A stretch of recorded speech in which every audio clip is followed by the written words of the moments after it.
Bonjour à toi, jolie lumière, j'espère te trouver en pleine forme. Tu ressens des blocages dans ta vie personnelle ou professionnelle qui t'empêchent de te sentir bien? Tu souhaites améliorer ta qualité de vie, mais tu n'y arrives pas vraiment. Et d'ailleurs, à cette idée, tu te sens frustré, angoissé, voire même peut-être coupable.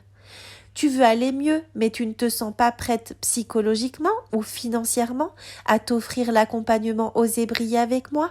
Alors le workbook d'auto-coaching peut te permettre de reprendre le contrôle sur ton esprit et ta vie de manière autonome. Alors qu'est-ce que j'entends par auto-coaching?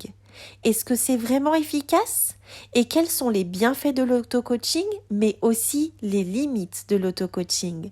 C'est ce que je vais t'expliquer tout de suite dans ce podcast. Laisse-moi tout d'abord t'expliquer la différence entre un coaching et un auto-coaching.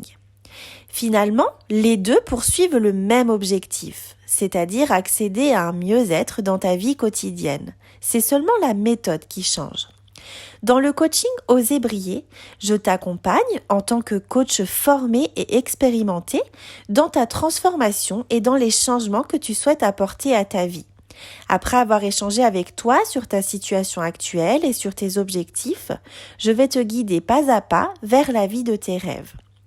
Si tu t'offres le workbook d'auto-coaching, celui-ci consiste à te faire devenir ton propre coach. C'est toi qui vas appliquer les outils et les méthodes, et tout ça de manière parfaitement autonome. Maintenant, je voudrais répondre à ta question, pourquoi s'auto-coacher? Eh bien en fait, s'offrir un auto-coaching, c'est agir maintenant pour aller mieux. Je sais très bien que toutes les femmes ne sont pas prêtes à s'engager dans un programme de coaching sur plusieurs semaines. Peut-être parce que tu n'es pas très à l'aise avec l'idée de parler de tes problèmes, ou parce que tu n'as peut-être pas les moyens financiers, ou peut-être encore parce que tu n'es pas sûr que ce soit efficace pour toi, ou peut-être bien un mélange de tout ça finalement. Mais sache que ça n'enlève en rien ta volonté d'améliorer ton bien-être. Et pour toutes ces raisons, l'auto-coaching peut être parfaitement adapté à tes besoins, au moins dans un premier temps. L'auto-coaching, est-ce que ça fonctionne vraiment? Eh bien, ma réponse est oui, un immense oui, à condition de réellement t'impliquer dans la démarche. En décidant de t'auto-coacher, tu dois avoir la volonté claire d'aller de l'avant, de progresser, de reprendre les rênes de ta vie.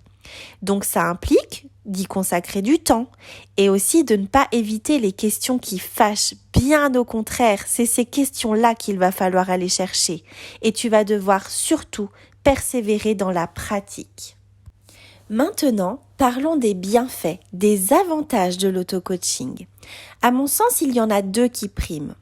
Tout d'abord, le premier avantage, bien sûr, c'est l'aspect financier, puisque le workbook d'auto-coaching est bien moins cher que l'accompagnement, que le coaching Oser briller. Et c'est tout à fait normal car comme je viens de te l'expliquer, ce n'est pas la même méthode.